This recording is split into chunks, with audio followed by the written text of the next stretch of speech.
What's going on, everyone? Hopefully, you're not asleep after the 500 laps that we just witnessed at Bristol. The race is over. Denny Hamlin is your winner at the Bristol Night Race. He will advance. We are at the last race of the round of 16. Four drivers were eliminated, and 12 drivers will move on. So, the first way we start off every race recap is, did we enjoy the race? Well, this conversation will move a little bit later, but to me, no. I thought this was maybe a 3 out of 10, a 4 out of 10 if you're being very generous for a race. It just does not have that Bristol excitement anymore. And the next gen car has killed short tracks. I think that's just all there is to it. The next gen car has not been able to put on a good product at short tracks. Bristol decided to make more news this weekend by saying that they're going to do something that they haven't done in the last few years, and we'll get to that here in a little bit. But no, you can let me know below. Is that too harsh? I have high expectations for Bristol and Martinsville, and those are no longer being met. It has not been good racing to me. It's been 500 laps of whoever's in first place. I mean, we had 10 cars finish on the lead lap. There was a car in second place that was almost 3 seconds behind. And that doesn't always mean that it's a bad race when cars are getting lapped and a guy dominates. It's, is anybody else able to do anything? And if they're in the same group, no, absolutely not. On short tracks for Bristol, for Martinsville, insert what Phoenix is going to be like in the championship race. If you're using the short track package, you are unable to get to the bumper of the guy in front of you if you're racing in the same lane. So you had drivers try to race at the very top of the track. You had drivers racing at the very bottom of the track.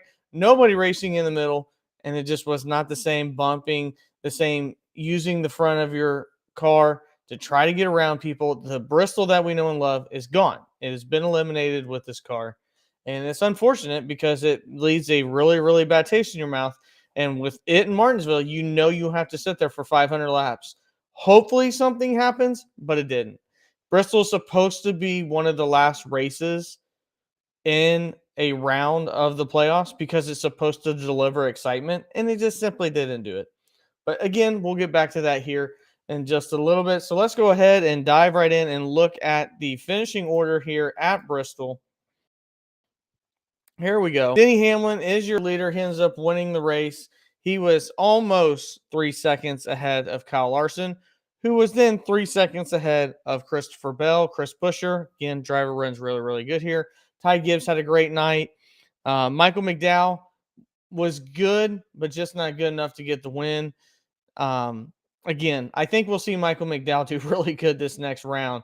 He just unfortunately had this round, and all of these tracks did not shape out well for McDowell, except for this track, and then moving to a couple of the tracks here in the round of 12, which we'll talk about here in a little bit. Chase Elliott with a top 10, Brad Keselowski, so both RFK guys, William Byron, decent, Ricky Stenhouse, again with a top 10, just unable to get it done. The best prospect in NASCAR, Carson Hocevar, gets a top 11, which is amazing for him.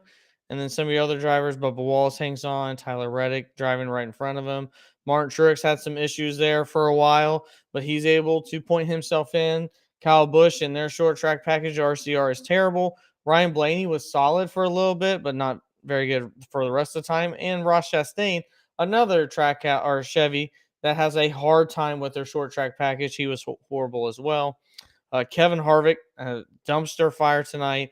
And then Joey Logano ends up getting caught in a wreck and then wrecks out of this race. So that will lead us to topic number one, and the fact that the defending champion is eliminated for the very first time in the round of 16. So we came into the race wondering if the regular season champ was going to be eliminated in the round of 16, and instead it is the defending overall champion eliminated in the round of 16. Now, I had Joey Logano be eliminated in this round. I also had his teammate Ryan Blaney, just because Penske hasn't shown a lot of speed. We've seen RFK improve. We've seen other, camps improve. I mean, even for God's sakes, we've seen Legacy Motor Club do decent the last few weeks, but we have not seen that same consistency, that same race winning speed from Ford. And it just didn't feel like Joey Logano had enough to back it up from what we've seen, what he did last year and what we've seen in years past. He does not have a very, very fast car right now. Unfortunately, he gets caught up in a wreck, one of the very few incidents the entire night, and he is eliminated out of this. Ricky Stenhouse, I think a lot of people probably had him being eliminated. I did not. I thought he had a chance because he does well at this track. He usually does well at Darlington. Got caught up in some incidents, but was too far points wise down to had to run a really pretty much a perfect race. And those 3 races, he did not. So he's eliminated. Michael McDowell, I told you, is eliminated. I chose him to be eliminated just because this did not set up well for Michael McDowell. These tracks were not what Front Row Motorsports has done well this year, but unfortunately, he's not able to make it.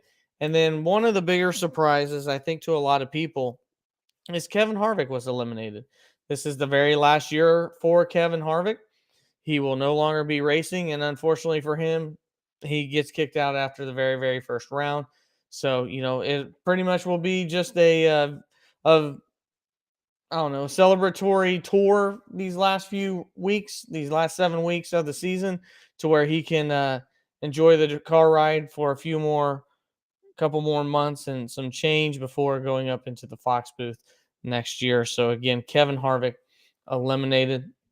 So let's go ahead and take a look at what we have moving forward. Hold on, let me get this a little bit more clear for you guys. Hide that. So William Byron, everything resets. Kind of remember that everything resets. So William Byron and Martin Truex Jr. will head back to the top with 3,036 points. Down 4 from that will be Denny Hamlin, and then down 9 from Denny Hamlin, or 13 overall, will be Larson.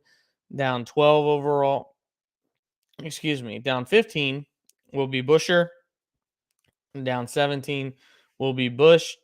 And these drivers are all less than 10 points ahead. Busher will be 10 points ahead of the cut line. Bell, 5 points above the cut line.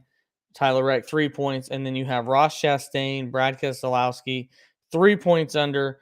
And then Ryan Blaney, who is 6 points, and Bubba Wallace, who is 14 points under. Now, if you look at the next round of the playoffs, the races go like this. We'll be in Texas next week. That is followed by Talladega, and then Talladega will be followed by the Roval. So we'll talk about that more on the weekly show, where we make our picks on who we think will advance into the Elite Eight, if you would call it that, the round of 8 moving forward. And who do you think will be bounced? So we'll talk about that as the week progresses and we get more news. So the last topic I did want to cover before heading off here, because again, it just wasn't an exciting race, guys. I could beat this 10 ways from Sunday, but there's no reason for you guys to watch anything further. You just had to suffer through 500 laps if you had to wake up more than once or twice to do that. NASCAR's got to make changes. Been saying it, been preaching it, been calling for it, been asking for it. Bristol today, over the weekend, said that they are going to have 2 cup races next year. Both will be on concrete, no more dirt. Number one, was a critic of dirt at Bristol. First race definitely wasn't that great. The last 2 races have been very, very enjoyable. The concrete races, since they've had them, and we've had the new gen car, next gen car, current gen car, whatever the hell you want to call it, they've been terrible. In my mind, they have not been good races. It just simply has not been good, and this car is the one to blame. I'm not a big fan of having multiple races at one track anyway. Nobody goes to Bristol in the spring, so what they're going to do about that, I don't know. We've had very, very sparse information when it comes to the schedule, and this is a big change moving forward. But if NASCAR doesn't make changes to the next gen car, when it comes to short track racing. There's going to be no point in watching some of these races. I mean, these races are horrible, both for the viewer, for people like me trying to be a content creator, for people like you trying to enjoy it. I mean, it's just not the same product that what we're used to. And we waited, and you would star off the short tracks on your calendar to say, no matter what I got going on, I am making sure that I'm watching Martinsville. I'm making sure that I watch Bristol. There's a reason why they're in the playoffs, because they're supposed to be really, really exciting races. And the only thing that saved them, either one of them, from being excited is a guy named Ross Chastain riding the wall to win a race. That's it. Phoenix sucks. They've been boring and I hate to say it, just plain out bad. And said it was going to happen. You know, on the Bristol preview show, I said it was going to happen. I said the Xfinity race would probably be really good. This race would probably be really terrible. And it was. It wasn't a good race. So if NASCAR does not make changes when it comes to increasing the horsepower for short tracks, you're going to do the same thing. The aero for these cars make it to where the driver cannot get up to the car in front of him if they're in the same lane. They have tried multiple different things. They've tried changing the splitter. They've tried changing the spoiler. They've tried raising the height of the vehicle. You know, all these different things have yielded almost no noticeable change. They've changed the downforce on it. Nothing has helped. The brakes are too big. The tires last too long. Shifting into 5 different gears. All of it has added up to be a horrible short track package. And for the most part, the road courses aren't that great either. But something has to change. Adding more horsepower to where these guys have some type of differential to where there's some play there, some mistakes can happen, are what this car needs if it's ever going to succeed at a short track. Because outside of that, you're doing fundamental changes for this entire vehicle, and that's not going to happen. So spend the extra money, or you're going to have nobody showing up to Bristol in the fall in the spring anyway. Because nobody's going to sit there and want to watch it. Same thing when it comes to Martinsville. You add the playoffs, yeah, people will probably come. People love going to the night race when it comes to Bristol. But nobody wants to sit there for 500 laps and watch what we just watched. There's a chance that, and I would say that it's higher than small, that Texas is a better race next week. Now, listen to me when I say that. There's a chance that Texas, the track that people have been calling to be blown up, is a better race next week than Bristol. There is not an alternate universe that you ever thought that would be possible. And I would almost guarantee you that Texas will be a better race than Bristol. That's how far we've come. That's a good thing from the next gen car. But to me, it's also a horrific thing, the fact that Bristol can be as unentertaining as what we've seen.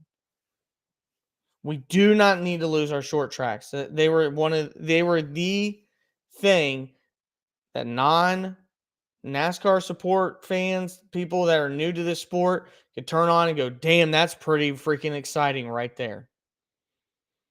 I mean, I've had races after Bristol to where in my mind, just going through the week before I even started this channel is not even a year old, go, oh my God, I forgot about this. I forgot about this, that this happened. This guy got mad. Then this guy retaliated. I mean, all these different things. I mean, it wasn't that long ago we're talking about Kevin Harvick being pissed off that Chase Elliott's blocking him. That's the type of tempers that we want at our short tracks. Yes, it should be hard to pass, but it should be impossible. We got to get something done. If we're going to do 2 races at our short tracks, something's got to change. NASCAR knows it. Will they do it? You keep talking about the money for the other OEM. Haven't heard any other news about an OEM coming. Dodge ain't coming. BMW ain't coming. Honda ain't coming. Spend the freaking money and get a better product, or you're not going to have people going to these races anymore. Same thing with mile and a half. It used to be with the last gen car. Now, mile and a halves are selling out. Road courses have sold out. I'm going to Talladega. Guarantee it's probably going to be a sellout, especially with what we saw at Daytona. That part's been fixed. Well, you got to do something. I'm begging NASCAR. You got to do something. So, guys, I appreciate you joining us. Again, these are the ways that you can support the channel here coming up on the screen. You can like us on Facebook. We have the Patreon there if you want to continue to support this channel and everything else that we do to provide you news, live streams, join the conversation. And we're also on Rumble if you decide to choose something other than Facebook. Um, you know, biggest thing you could do to help support the channel that is free is like this page, subscribe, and then if you want to share it among your friends that also love motorsports, love NASCAR, or here at 11 o'clock on a Saturday night talking about a 500 boring lap race because you want to continue the conversation because you love this sport. We do have a chat here. Thank you, Full Send RC. I appreciate it. Hopefully, you are having a wonderful night. Not sure if you support the NFL, but hopefully your team ends up winning tomorrow. I'm hoping, God, please, my Bengals need to get a win tomorrow after what I had to watch last Sunday. So, again, we will be here in the middle of the week. I'll probably be putting out something else as well, kind of a preview for the round of 12. We'll do the news during the week, and we'll be right back at it like we always are. So this has been Stuck in the Catch Fence. I'm Ryan Peters. Until next time.